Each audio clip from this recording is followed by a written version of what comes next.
Well, the holiday shopping season is in full swing, but inflation and fears of recession are changing some spending habits. Thank you for staying with us. I'm Erin LeBeau. And I'm Tamsin Fidel. Well, Black Friday may be the official kickoff to the holiday shopping season, but we all know at least one person who waits until the absolute last minute. And experts say this year, those people really could be left empty-handed. For real this time. Okay, so joining us now to help families shop smarter and avoid debt is Farnoosh Torabi, the editor-at-large of CNET Money. Thank you for joining us. It's a pleasure to be here. Thanks for having me. Okay, so let's jump right in and talk about what do you think is the biggest mistake that shoppers make during the holiday season? Well, aside from the fact that many of us wait till the last minute, I think the real foundational problem is that we don't have a plan. We don't spend with intention. We go into the stores or we go online and we just fall whimsy, to the marketing and all of the sales, and therefore we're led into purchases as opposed to being the leaders in our own shopping plans and spending with intention. When we let the retailers decide what we should spend and what we shouldn't buy, that's when we can run into overspending and a lot of shopping regret.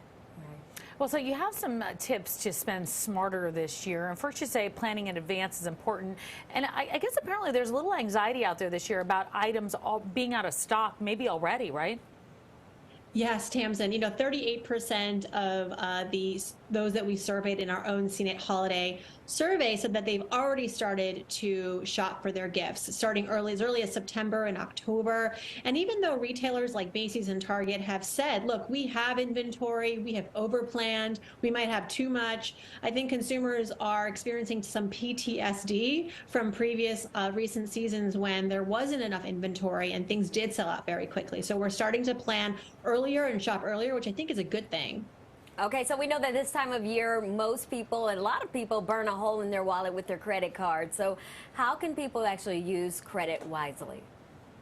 Well, I think it's important to use the best credit card that you have at your disposal, which means that it's a card with either the lowest interest rate because you anticipate maybe carrying a balance into the new year, or you're going to pay in full. So use the card that will offer you cash back or rewards to really take advantage of those credit card incentives. Our own CNET shopping survey found that this is the number one way people plan to spend this holiday season. It's no surprise, but you don't have to just use any credit card. Use the best one in your wallet.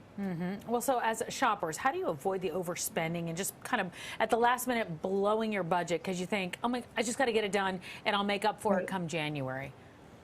Yeah, I mean, the first thing is just sort of have a list in mind. And I know it can be hard to narrow down gift ideas for our loved ones. So our editors at CNET have put together deal guides and best lists for the perfect gifts to get for whoever is in your family or in your friend circle, and for as low as $50, $25 or less. So if you're on a real budget, let the experts guide you to those gifts. And then I would also say is sort of have a plan for the new year as far as how you're going to pay off the credit card statement. And don't wait until January to come up with that plan. Come up with it now. I've interviewed folks in the past who said, we anticipate spending and maybe overspending in December. So starting in January, we take on odd jobs. Every weekend, every extra few hours that we have every week, we'll take on an online gig or a side hustle around the neighborhood, running tasks and errands for our neighbors, picking up an extra $50, $100 to more effectively pay off that debt. And they really commit to that plan because they decided on it early and they open the new year, off to the races. Okay, so we know that inflation actually drove up prices this year to the point where some people may not be able to exchange gifts with all of their family members. So how do you have that conversation with your relatives? Because, I mean, it can be tough. It can, but I would say that you're not the only one, I would bet, in your family who's thinking about saving money and who's concerned about budgeting. I think that especially right now with everything that you mentioned going on, inflation, recession concerns, that we all wouldn't mind saving. So be the person in your family who's the braver one, the more courageous one to speak up. And, Thanksgiving is a great time to do this, and suggest a Secret Santa or suggest a spending limit on all of your gifts so that, you can all contribute to that savings. I think it'll be welcomed advice. Yeah, for sure. So you talked about saving. We know Black Friday is a few days away. How do you get more discounts and better deals on those gifts? Is it Black Friday or can you do it beyond that? I don't think Black Friday is the end all, Tamsin, and I Yeah. don't think Cyber Monday either. I mean, for that matter, Cyber Monday is just basically Black Friday leftovers. Right, Let's right. be honest. Right? And those doorbusters, keep in mind they're limited quantity. They're not always the best in class of that product.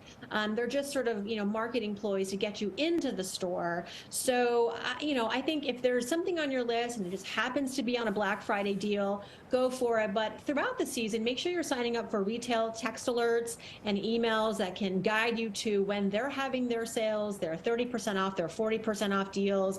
Make sure that within the credit card that you choose to go with, that you're opting in to even the discounts that your credit card will give you with certain retail partnerships. I have found out after the fact that, my credit card could have given me a discount at a store. So it's important to be proactive in that sense too.